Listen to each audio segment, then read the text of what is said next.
generations. And now, the power of two restores the one. We got a bidet.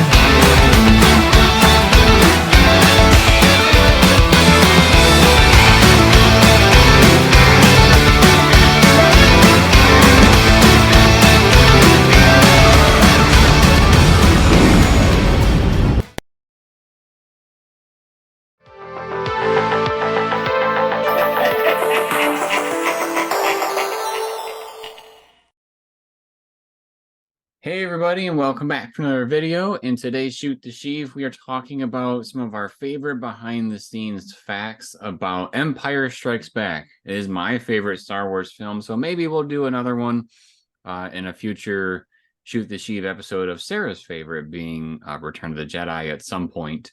But for today's video, we're going to talk about, like I said, some of our favorite behind-the-scenes facts about Empire Strikes Back. And so there's a good chunk of them where we could really go in, order of what happens in the film. But there's like one or two of them that I think we should bring up that are kind of like outside of the film, if that makes sense. The first one on my list here that we can talk about is, I don't know if you know, Sarah, but back when Empire Strikes Back was made, which was during the late 70s, and it finally came out in 80. It was protocol essentially for when you have a film that at the beginning of the film you have all the credits kind of roll, like the big important people, I would say. Not that there's nobody that isn't important to a film, but like the big names, the director, like who's starring in it. Stuff like that, yeah. So in The Wizard of Oz with the opening with the music, and they have just tons and tons of people that are named right off the bat. That used to be basically what was required to, be part of your film whenever you made them. And as we know from A New Hope, George Lucas started with the crawl, and we didn't see any credits until after the movie was over. And so when Empire came around and, he basically was told, hey, don't do this again. And he did it again because it was his film. He didn't care what they had to say. He actually got fined a lot of money. I'm pretty sure Lucas got fined about $250,000 for doing that because he refused to change it up. And I think the director also got fined. Peter Cushing, I think is his name. I think I got that right. Trying to see how much is that in today's money. Oh, for inflation? Yeah, because that's a lot of money. Irvin Kershner, not Peter Cushing. I don't know who I was talking about. Irvin Kershner was the director's name. It looks like it's worth somewhere around $950,000 in today's money. So just shy of $1 million. That is a lot. I know that was kind of like standard for those films to have the credits at the beginning, or at least, some of the main ones, but I didn't realize it was required. That's insane. Yeah. And so obviously, oh, by the way, I did correct myself. Irvin Kershner, not Peter Cushing. Peter Cushing is Tarkin. So those names got crossed, in my brain wires. But yeah, it used to be protocol basically that you had to do these things for your films. And right from the get-go with Star Wars, even though George kind of had to deal with some studios in the beginning with his first film, this movie, which is kind of another fun fact, he actually fully financed the second film. So, with him being the dude in charge, he decided to just kind of eat that fine with that ridiculous amount of money. How much did you say again it is in today's world? Around 950,000. So just shy of $1 million. Dang, almost $1 million. just to have it the way that you, excuse me, just to have it the way you want it to be. It's a lot of money. I I can't imagine a lot of movies these days don't even have a budget that high, let alone could pay a fine that high, you know? Yeah, and if you think about like what kind of things you can get out of $1 million nowadays for your film, like special effects and whatnot, all he did was just make sure that the names were at the end, and that was that. So that's kind of our first thing to talk about. The other one that was kind of, outside of the film was that, so they filmed that part of this film, they film on location for different places, and we'll get to that part in a minute. But there's also, parts of filming movies where you go to, a place, I forget what the name is of the one place they went to, but basically a place that has a whole bunch of different stages where you can build locations and props and stuff so that you don't have to, find things on location. You get to make things, and it's enclosed and all that good stuff. But apparently the one that they were, I don't know if you'd call it leasing or renting or what it would be, but the one that they were filming Empire at, actually The Shining was being filmed as well. And supposedly there was an accident that happened during the filming of The Shining where a fire broke out, and it made it so that the filming for Empire was delayed and cost a bit more money too, because some of the stages were burnt up and the sets. I would think there would be some sort of insurance behind that, but nonetheless, they ended up having to jack up their budget a little bit to replace the things that were burnt in the fire.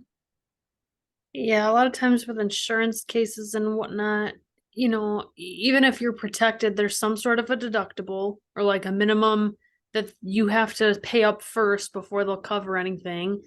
And that stuff doesn't happen quickly. So if you're on a tight timeline, it's going to be a lot faster just to replace the stuff yourself, even though that's going to cost more money.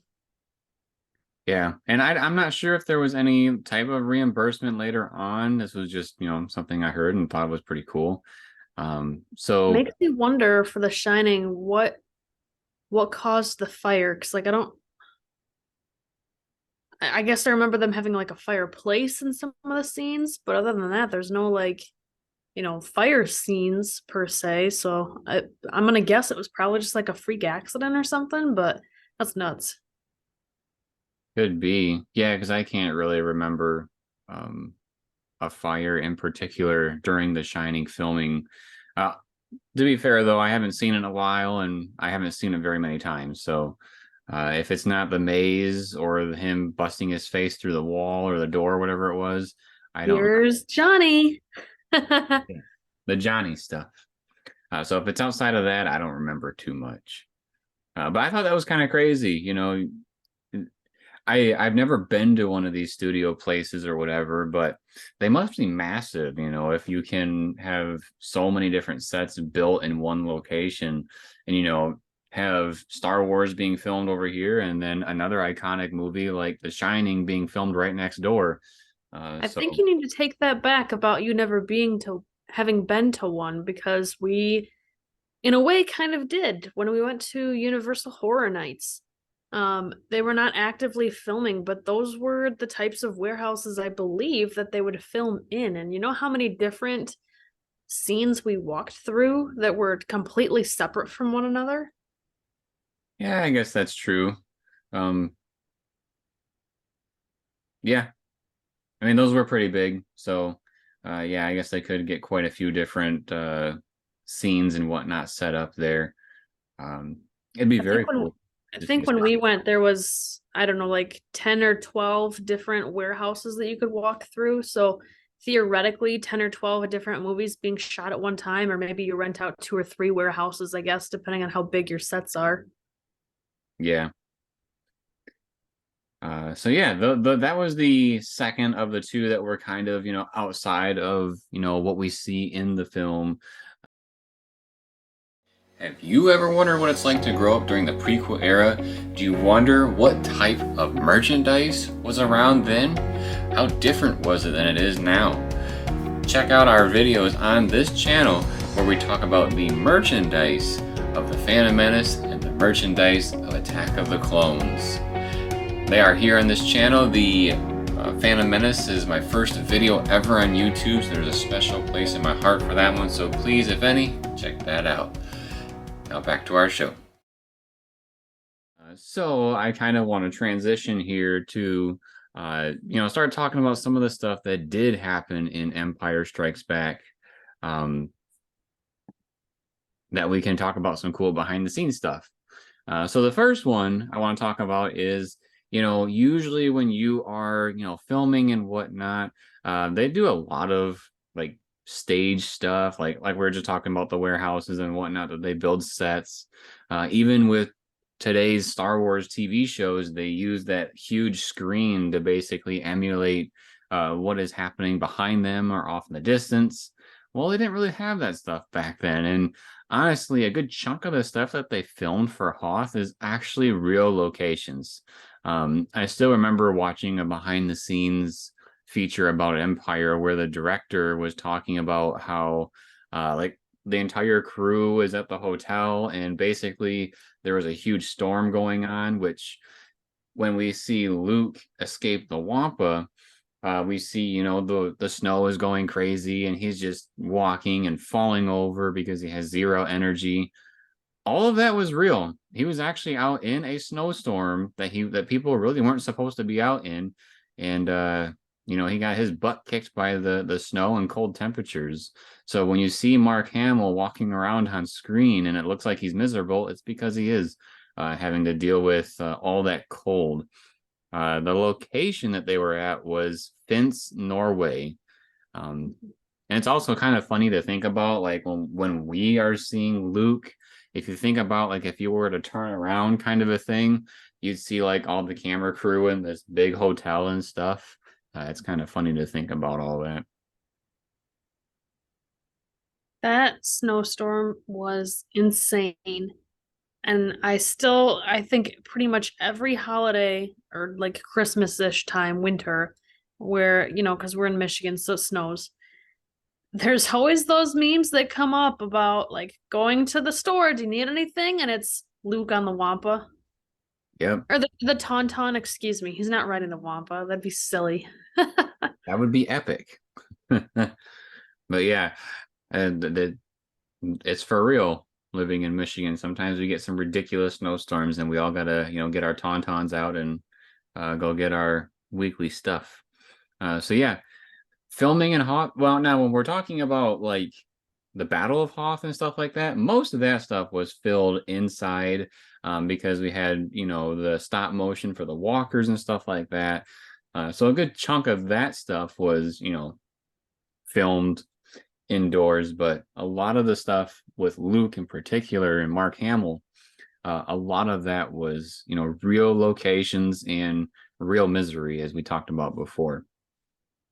Kind of moving along, still on Hoth though.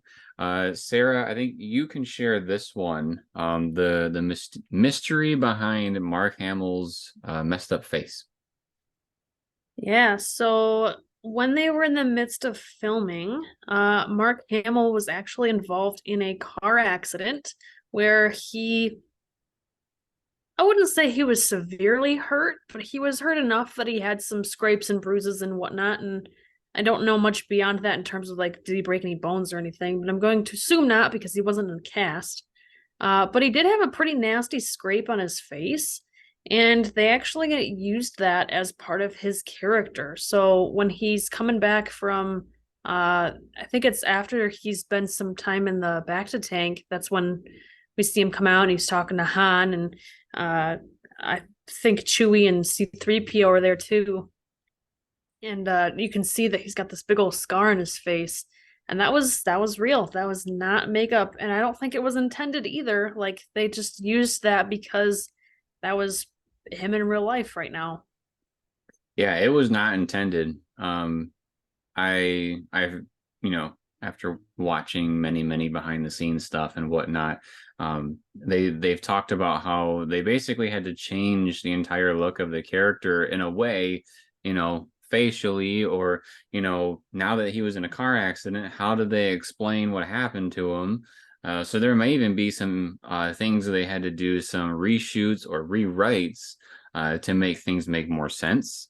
I don't recall if they actually show, I mean, we see a little bit of what the Wampa does with Luke, and I think we see him drag him away with like stuff going on with his face. Maybe that was added in there to have a little bit of you know, like maybe before he wasn't supposed to be like hit in the face by the Wampa, but because this happened, maybe they changed it and decided to throw something in there to show, you know, the Wampa jacked him up a little bit. But yeah, so it's unfortunate for Mark Hamill, but it is cool to know that, you know, something in real life actually kind of altered what happened with Star Wars, and you really wouldn't know unless you like dug deeper into it. Let's see. So this one I think is kind of funny. So, you know, George had the you know, script and all that written, and we know that there's this cool new character named Yoda that was supposed to be a part of Empire Strikes Back. And what's kind of funny about Yoda is that the guy that was in charge of making the puppet, his name was Stuart Freeborn. I believe it's Freeborn. Let me double check. Yeah, Stuart Freeborn. And so basically he had a whole bunch of different concepts of, you know, what his ideas would be for George. And, you know, George kept, you know, saying yes to this, no to that, tweak this. And what's kind of funny is that when they started to decide that, you know, Yoda was going to be, you know, kind of human-like, like humanoid, you know, he looks like a human, but obviously his species is different. He's got a head, arms, and legs, so to speak. The guy, Stuart Freeborn, decided, hey, I want to be kind of part of Star Wars too. And Yoda's face is actually based off of Stuart Freeborn's face. He basically sculpted his own face to be Yoda's face, and then added some little extra details here and there, so that, you know, it wasn't just a exact copy of his face, so to speak, but like basically like here, maybe minus the forehead, the main part of Yoda's face is representative of Stuart Freeborn. It was kind of funny to watch that behind the scenes too, because, you know, they see him kind of side by side, and you can see it really good there. I feel like they probably had to add some giant cheeks, or, you know, because he's got those big cheekbones on Yoda. Yeah, can you imagine, you know, having somebody design something for you, and then you're looking at it and you're just like, I see what you did here, but I like it. Wow, this puppet's really ugly. What'd you get the idea from? Yeah, I can see that not going down super well. But yeah, I really like the fact that Yoda is actually inspired by the guy that made him, so that's really cool. Makes me wonder how many other characters, not just from Star Wars, but in general, have similar stories. I don't know. That's a good question. That'd be something to look into for sure. Have you seen The Mandalorian? Do you wonder what Operation Cinder was that they mentioned in this show? Well, we got you covered, because we have an entire playlist dedicated to the Star Wars Battlefront 2 campaign, which highlights Operation Cinder. So if you check out our playlist, you'll be able to see what actually happened with Operation Cinder and know what they're talking about with the show. Now back to ours. Jumping a bit ahead, this is actually jumping towards like the end of the film, so to speak. There's a couple of things going on here that had some pretty interesting behind the scenes facts. So we know in Empire, you know, our rebels were captured by Vader. Lando betrayed them and turned Han, Leia, Chewie, and 3PO over to Darth Vader and the Empire. And the first thing we're going to talk about is something that a lot of people probably know, but it's definitely one of the coolest things about this movie. And that is that when we get the iconic lines between Carrie Fisher and Han Solo, you know, Carrie Fisher's character Leia is supposed to say that I love you.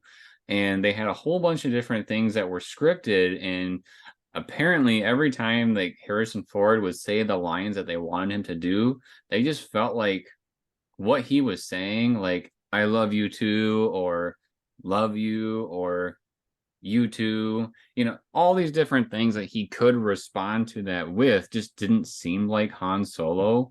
And so what they decided to do was, you know what, Harrison, you've been Han Solo for like 5 or 6 years now. You know the character better than anybody. Just do what feels natural. And that's how we got our iconic line from Han Solo. Carrie Fisher said, I love you. And then he just said, I know. And then right then and there, the director was like, oh my God, that is exactly what we wanted. It was so Han Solo. And so they kept it. And that's what we have today. I forgot about that one, but now that you bring it up, it's like, oh yeah, I remember now. Um, it's just such a funny line to have, but yet it sounds so right coming from Han Solo, like, or so natural, maybe is a better way to describe it. Like, if people today in real life said that without the movie as like context or a reference, I'm pretty sure a lot of people would be pretty mad if that was the answer to that.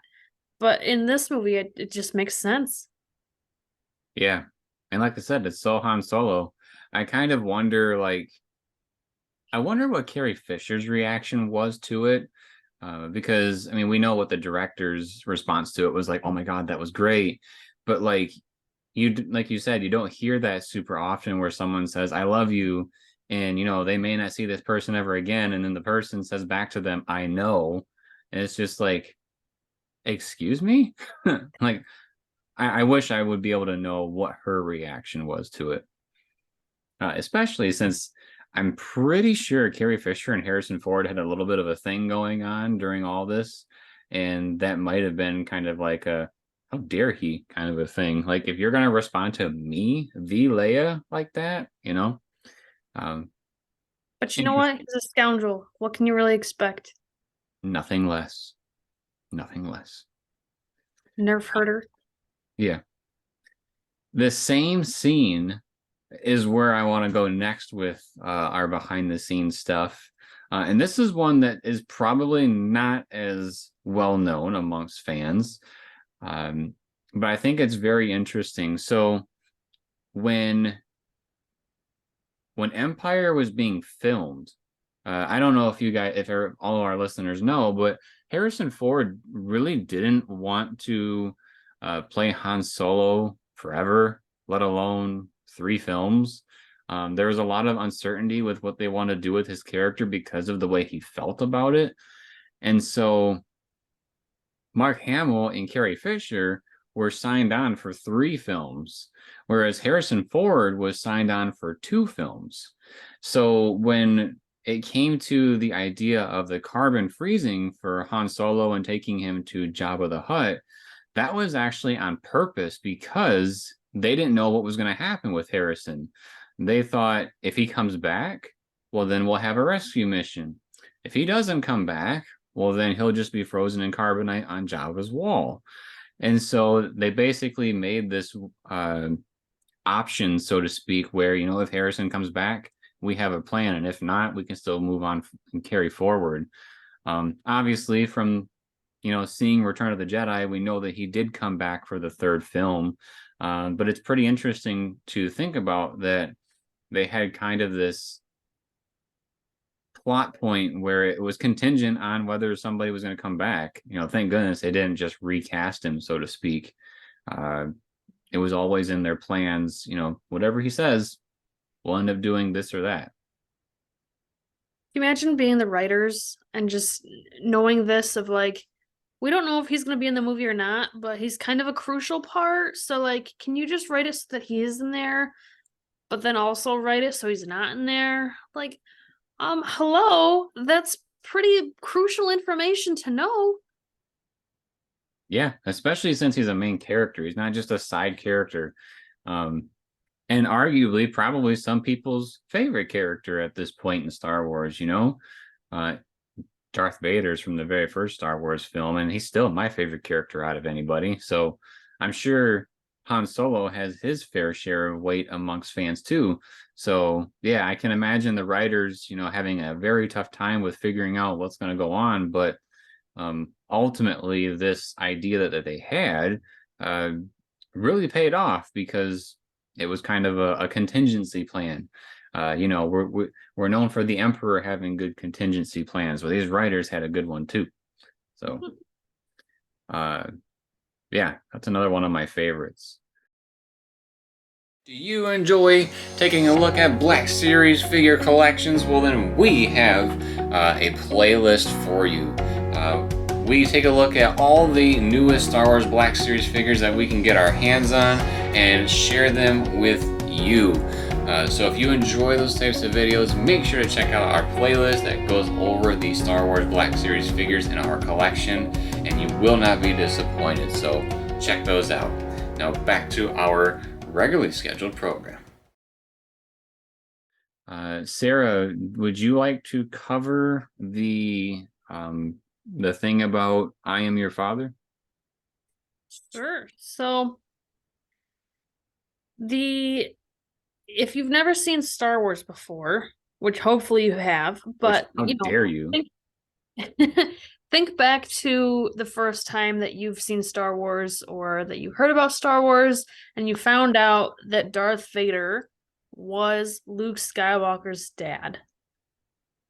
It's, especially if you're thinking back to, watching this movie in the theaters in, you said it was 1980, right? Mm-hmm. So thinking back to then, that was a big shock for people, like nobody had any idea, including Mark Hamill. So when they first shot this, they had Darth Vader's voice. I don't want to say voice actor because the guy in the suit is not the same as the voice actor. And I'm blanking on names here, if you could help me out. James Earl Jones. Yes. So he's not actually the one in the suit, but when they were going through these scenes, they had him say, "I killed your father," not "I am your father." And so like Mark Hamill's reaction was to that, which of course was still stunned and, like, how could you, because it's still an upsetting thing. But what they actually did was later voice over it or, have like a private audio recording with James Earl Jones of saying the "I am your father" line. And they basically told him, hey, you and me are the only ones that know about this. So if this comes out to the public or to anyone, I'm going to know that you told somebody. So they actually kept it secret. And it wasn't until I think it was like the pre-showing or the red curtain viewing. What am I thinking of here? The premiere. Wasn't until the special premiere that Mark Hamill got to see the movie in its entirety. That's when he found out. We got to tweak it a little bit here. There was three people. There was three people that knew about it. There was James Earl Jones, there was the director, and Mark Hamill knew about the "I am your father" line. Basically, he did. Okay. What happened was that George said to Mark, "Hey, the actor that's in the suit is going to say this. He's going to say that I killed your father. You have to react as if you heard I am your father." And so he does, in my opinion, a very iconic saying of no, much more iconic than the newest version that Vader has done as of late. But yeah, Mark Hamill is reacting based on what he knows is going to happen as opposed to what did happen.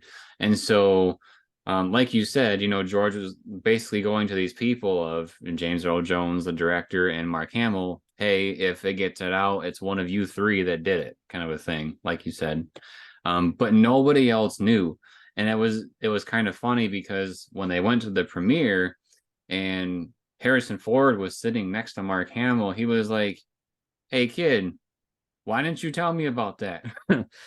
Because it was a shocker. Nobody knew. Everybody had thought that it was that Vader killed Luke's father, and ultimately it wasn't. So Yeah. Thank you for helping with those details because I definitely had them mixed up a little. Just a little bit. But that's definitely one of my favorite behind the scenes, even though I had not all the details quite right. Just, to think about surprising the actors that are a major part of the film and that they didn't even know how it ended until they saw the final film. I think that's a really cool surprise. Yeah, I think it so actors and actresses don't know exactly what the film is going to be like, when they go to premieres, because they film way more than what ends up being released to the public, because they end up cutting things out with deleted scenes and whatnot.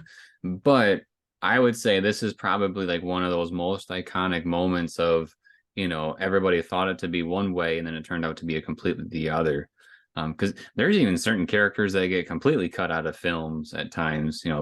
I think it'd be funny to see them show up to the premiere and be like, what the heck, what happened, where am I? But yeah, it's very interesting to think about, how that whole time Mark is reacting to something completely different. And, can you imagine how hard it was to not say anything? Like, can you imagine like the Darth Vader actor being like, yo, I know I killed your dad, but geez, that was a bit much, kind of a thing. It's hard for me to keep Christmas presents a secret. I can't imagine having something like that. And how many probably months it takes to edit all that film and stuff and to get all that situated. So you have to keep that for that long. Yeah, it makes me wonder because like, the editing crew would have had to have known too. So there's probably a couple more people, but whenever they talk about it behind the scenes, they talk about the three main people that knew. Um, yeah, interesting stuff. Yeah, I was kind of wondering about that too. Like whoever did the audio recording, because like the director, they don't do the actual microphone operating, So there had to be a couple other people, but maybe I don't know. They must have figured out something. Yeah. Well, those were our main favorite parts of the behind the scenes for Empire Strikes Back. I'm sure there's plenty more things that happened. There's definitely some cool deleted scenes that were, taken out of the film. Probably the most interesting one, in my opinion, being that there's actually a Wampa attack in the Rebel base, which is very reminiscent of the video game Shadows of the Empire. So if you've ever played that, you play like a different point of view of what's happening at the base, and the Wampas are attacking the base. So it's kind of cool to see that maybe they knew about the deleted scene and then emulated it in their game. But yeah, there's plenty of other things that are cool about these films, but these were some of our favorites. So if you enjoyed this type of video, make sure to subscribe to the channel and turn on notifications. We like to do a Shoot the Sheev every week, so look forward to those. Drop us a like if you like the video, and drop us a comment letting us know your favorite behind the scenes moments from Empire Strikes Back. And then, as always, everybody, thank you for watching. We'll see you next time.